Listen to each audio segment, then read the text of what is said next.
Morning, I'm Donnie DeLonge and I'm going to take you through the main highlights of Old Mutual's year-end result. We believe the share has an attractive price at current levels and expect the managed separation will create value for shareholders. Clear indications on the separations were provided in the current results, with new business targets provided for the underlying businesses.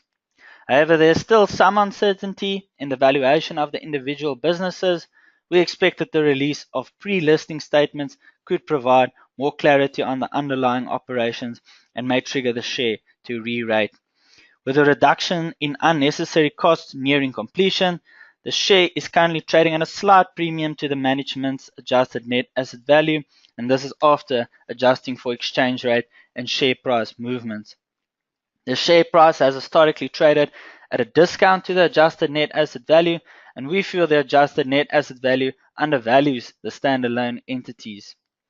Valuation for separate listings are likely to be supported by an attractive dividend yield based on our current intrinsic value estimate. The head office, which already has sufficient cash resources to cover the remaining debt, will receive cash for the secondary offer of 9.6% of the interest in Quilter. And should the outstanding debt be settled early, there's the potential for the excess cash to be returned to shareholders. Just highlighting some key financial points of the results, if you look at Quilter, it comprised 21% of adjusted net asset value. Revenue increased by 13%, driven by a higher asset base, with the assets under management and administration up by 16%. Their normalized operating profit was flat, with investments into distribution and additional standalone operating costs offsetting the growth in revenue. The normalized operating margin contracted to 29% from 32% in the previous year. Then Old Mutual Limited, previously Old Mutual Emerging Markets, made up of 41% of the adjusted net asset value.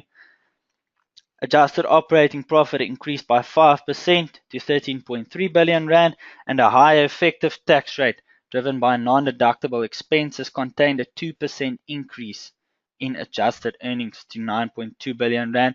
Then the pro forma adjusted headline earnings on a standalone basis, and this includes a 19.9% stake in Nedbank, increased by 25% to 13.4 billion rand, and this is mainly due to higher returns on the shareholder investment portfolio. Then looking at Nedbank, it comprised 33% of the adjusted net asset value. The net interest income was up by 4.5%, with modest balance sheet growth and a higher net interest margin. The headline earnings increased by 3%, and which is 8% excluding ETI, and the return on equity remains stable at 15.1%. Then lastly, looking at the portfolio guidance, we believe the share offers value at current levels. The shares weighting in the CAPS Fixed Index is 2.36%, and we recommend an overweight position in the share with a recommended portfolio exposure of up to 5.16%.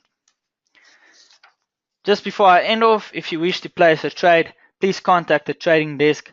Investors are reminded that they can refer to the research tab on the PSG Wealth Trading platform to view the more in-depth company analysis, and please look out for our next trade idea on the group, which should follow the release of its half-year results, which is expected in the month of August.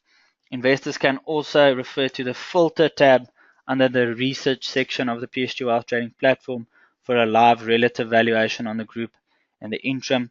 And also please note the following disclaimer. Thank you very much and enjoy the rest of your day.